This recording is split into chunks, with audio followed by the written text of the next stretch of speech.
Hello everyone, so my name is Javier Martinez, and today I'm going to be discussing the importance of self-determination and self-talk in the sports settings. For today, I'll give you guys a brief introduction of myself, talk about the effects of stress and anxiety in sports, understanding self-determination and self-talk, and applying some stress relieving techniques, and give you my overall take on this situation and what I did to help out in the situation. So, a brief introduction of myself. I'm the coach for the Long Beach City College soccer team. I've been the coach for around 10 years now. Throughout my 10-year period, we've won several championships. And all of these championships were won by having that great team chemistry and bond all of us had together. But unfortunately, around the year 2020, many of my players were restricted from playing due to the COVID-19 restrictions. As a result of this, it had a negative impact on them. The quarantine period forced them to forbidden them from playing in person, canceled many of our matches, caused a lot of negative problems for my players. Many of my players have started experiencing lots of stress and anxiety as a result of this. By the time the COVID-19 restrictions were removed, I was faced with a lot of players with personal traumas, and some have even got into depression because of the lack of motivation and stress and high stress and anxiety and lack of confidence that they now have. And this has had an ultimately a negative effect on my players. Um, yeah, and all of this stems from what I like to call personal stress and anxiety, as many of them were faced with the personal traumas or experiences that affected their overall psychology. Like, I've had many players come up to me and tell me that they've experienced the close relative's death because of this COVID-19 virus, and it's like really difficult for them to cope with it, and it took a negative effect on their overall performance and overall psyche. It pretty much destroyed all their confidence and motivation to play the sport of soccer. It caused many of them to even consider quitting the team, and that negatively impacts the overall performance of the team too, because of there would be no players at all to help out play in the league. One way I can do one thing I can do to help out would be to apply the idea of self-determination. This theory focuses on understanding the types of motivation and behaviors of every player. It distinguishes behaviors that are performed freely or autonomously, or those pursued for more extrinsic values, extrinsic reasons. It also examines the various types of motivations that lead to different incomes in which social conditions support or undermine optimal functioning. Um, Basically, in order to to regain that self-determination or that high level of self-motivation, there needs to be a level of competence, autonomy, and relatedness. There needs to be an effective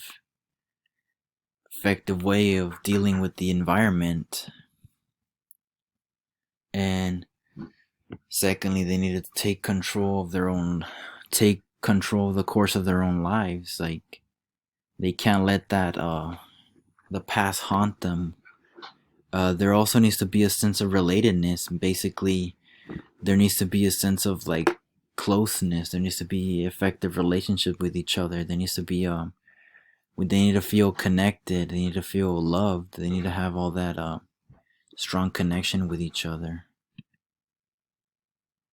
Now that I talked about self-determination, we can talk about self-talk and how it's important. Self-talk is all about the our inner thoughts and what we say to ourselves, whether it's negative or positive, but positive self-talk has been more favorable when increasing motivation and relieving stress and anxiety. One example we can reinforce these negative thoughts and negative self-talk can be, instead of saying I can't do this, it's too hard, you can try thinking this: I can do this, by breaking it into smaller steps. Or I hate my body, I hate the way I look. My appearance doesn't define my worth. My body lets me do things that I love. For example, playing soccer or playing the sport that I love. And by reinforcing that negative talk, it can help and reduce stress and anxiety. Another way too we can help would be to reduce this high levels of stress and anxiety would be to apply stress relieving techniques, such as building a great foundation of concentration. This can benefit the athlete experiencing high levels of stress and anxiety. One way of building good concentration would be to use relaxation techniques, such as uh, like yoga, training, and stretching, listening to music before practices or matches, before any activities. Um, the idea of mental imagery can also help out too in relieving stress and anxiety. Athletes can focus on positive images that help them perform at a great level.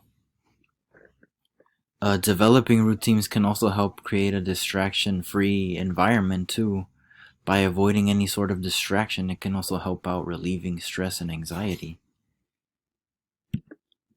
In this example, we have Cristiano Ronaldo. He's about to take a free kick, and he's concentrating on taking the free kick while also visualizing how the outcome of the free kick.